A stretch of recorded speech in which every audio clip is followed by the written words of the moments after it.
going to do it back to back. Northerly takes the Cox Plate a length on the line to fire. But I think what puts him into the Hall of Fame is that he won this Caulfield Cup last year with the big weight. Northerly beats Fields of Omar in a photo in a grand Caulfield Cup. Just knew the horse had the ability and was of the view that only bad luck would beat him. Northerly has won the Caulfield Cup. It's one of the great Caulfield Cups. He was in uncharted territory turning for home.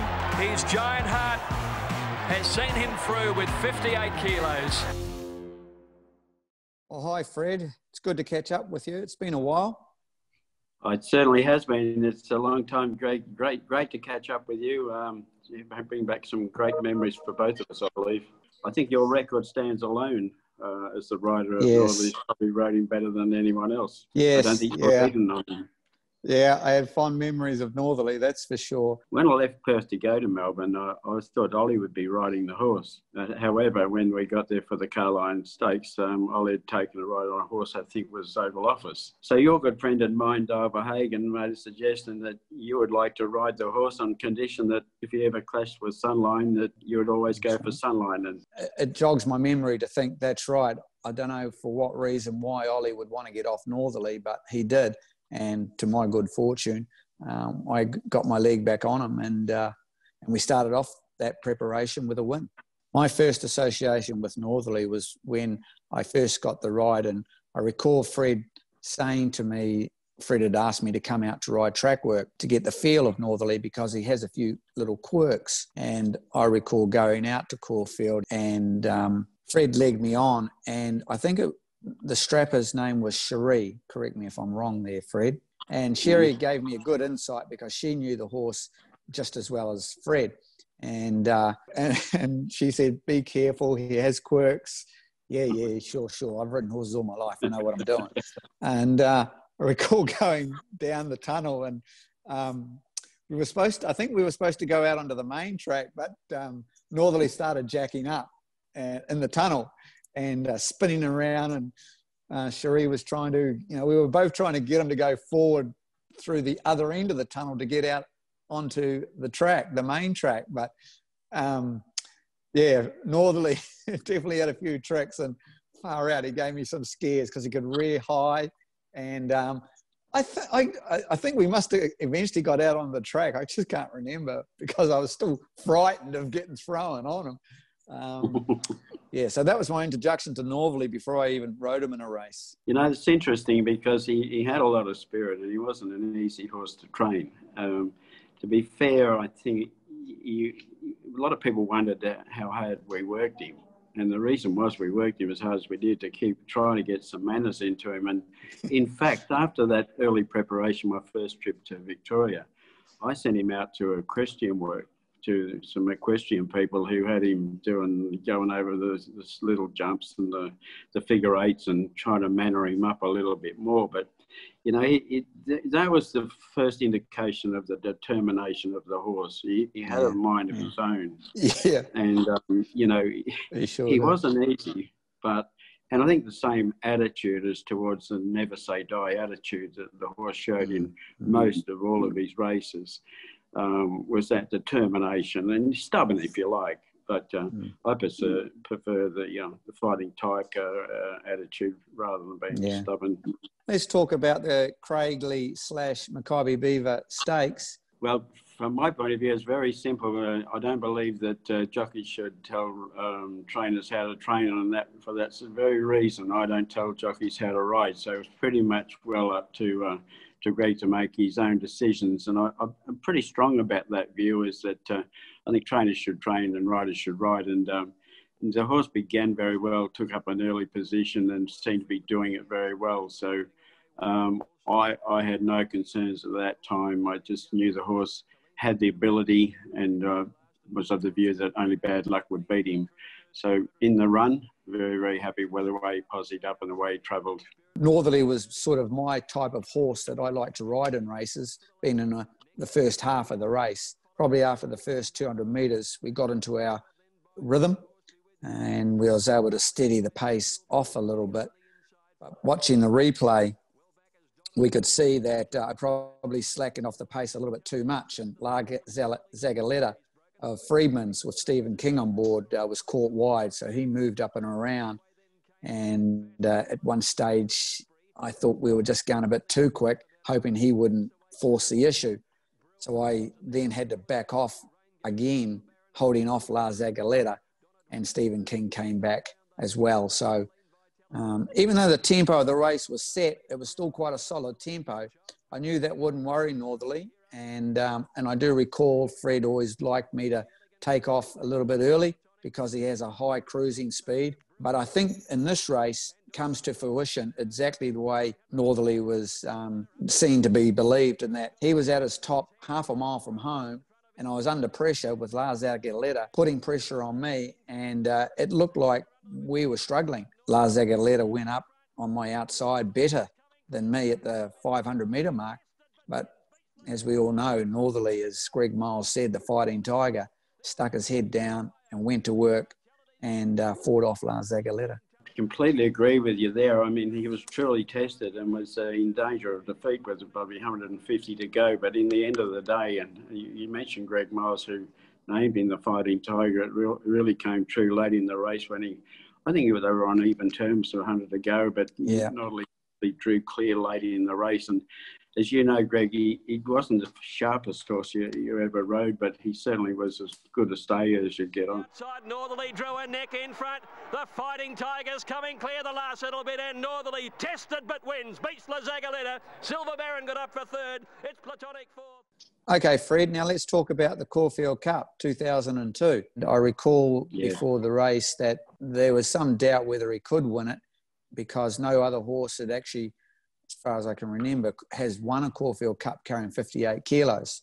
And there was a bit of doubt whether he could do it. But in saying that, there was also strong support because of his lead-up form was impeccable. So we went into the race quietly confident, but, you know, you can never be too overconfident in a race like this. And he jumped quite well, pushed himself forward early in the race. There was 5 horses going forward at the first time down to the post, and, you know, he posied up, in my view, just beautifully. Done a little bit of work, but not too much. Settles down in the first 4 and with cover, and I'm thinking, you know, there's nothing wrong with that. That's exactly was my plan, Fred, was that when he came out of the gates, was to go forward, knowing that maybe Dash for Cash might lead. But as it turned out, as we went past the winning post, it was Tully Thunder that was taking up the lead. Dash for Cash had crossed me, but Jimmy Cassidy was starting to steady, and I just didn't want to be caught too far behind a horse I didn't rate in the race at all. So I then decided to pull out and go around Dash for Cash past the 1800 and got into a position where I was more comfortable outside Tully Thunder, who was the leader, and I then could control the race a bit more from there. I 100% agree with that, and I think in a way you could reflect on that and say it's a winning move. And if I go back a long time ago when I used to drive at the trots, and what they used to call the death seat, I really liked that position because I believed that sitting outside the leader, you could control the race. If the pace was too slow, you could put some speed into the race. If they were going a little bit quick, you could let the leader run a bit and then pick them up. But you were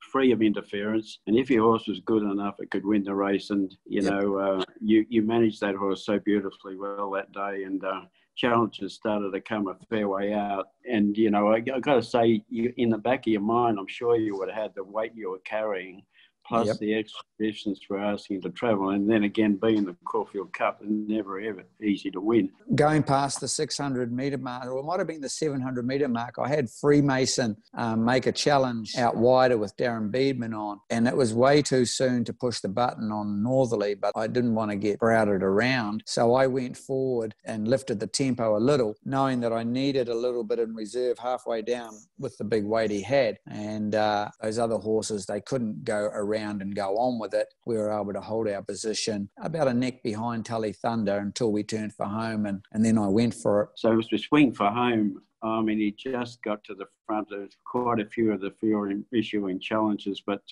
most of them under pressure, including him at that point in time. And then he broke clear about halfway down the straight, put a couple of lengths on him, but then had to withstand the late challenges from the fields of Omar, who got surprisingly close, I believe, on the line. And but we managed to prevail, thank goodness. as Northerly does and did. Lifted and was too good to the line. Further back is Helene Vitality. Northerly down to the 200. Charles pulled the whip. He's the leader from Freemason. Fields of Omar's coming down the outside. And then came Republic Lass. Northerly in front with 100 metres to go. Fields of Omar, Republic Lass are closing. Northerly in front. Fields of Omar tries hard. Northerly.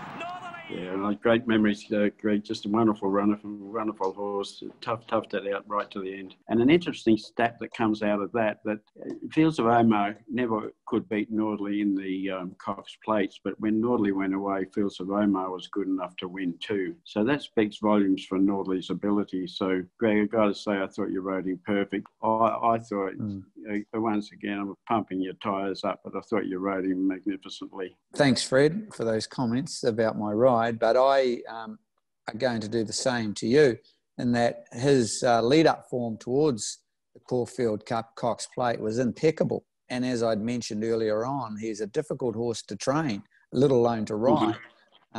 So, you know, it's a team effort to get these horses to the legendary status they carry. And it would be remiss of me, Greg, not to give Sherry Hoff some credit for the way she managed this horse from his 2- and 3-year-old days. I don't think he would have been the horse he was if it wasn't for her. You can talk about a loving relationship, you know, generally you're thinking of people, but I think her love of that horse and her ability as a horsewoman came to the fore. I mean, she wasn't your normal, if you like, strapper. She was better than that. She's a first-class horsewoman in her own right. Came out of the pacing background very much like myself, but she knew what she was doing, and no one could have done a better job than she did. And you know, I think both of us benefited from her ability to manage a horse that wasn't easy to manage. Here's another question I have for you, Fred. So after we won the Caulfield Cup on Northerly, I was praying that he would run him in the Melbourne Cup and not the Cox Plate because I had Sunline, but the reason why you didn't run him in the Melbourne Cup? I thought it was the 2 kilos. Like you mentioned just earlier, 58, no horse had won the Caulfield Cup with 58 or more. And the fact is that he won by, let's call it a neck. And the extra 2 kilos on top of the 58, which was 60 kilos if you like. But what also matters, there's a kilo for the vest. So it wasn't 60, 61, and a little bit more for the safety gear and whatever. So it's really, he was going to carry 61.8 kilos. And my thoughts at the time is, this horse races on his heart, and I don't want to break it. The money was very attractive. You know, it would have been a challenge for him, and he would have gone down as one of the all-time greats if he had a run and won the Melbourne Cup and then the Cox Plate. But at that time, I was worried that I tested him enough, and I thought the 2 kilos was severe at that level. I don't think any horse has carried 60 kilos in the Melbourne Cup since then. But at the end of the day, I just made the decision, look, I don't want to break his heart. And I've got to say, as time's gone by and now the old horse is gone and the opportunity's gone, you wonder if I could have immortalised him by running him and winning in the Melbourne Cup. At the same time, if I'd have busted his guts in the Melbourne Cup and run midfield, they say, well, Jesus, haven't they got enough money? He's earned nearly 10 million. Do you want to, you know, just chase him around again just for the sake of the money? And that was never my attitude toward the horse. No.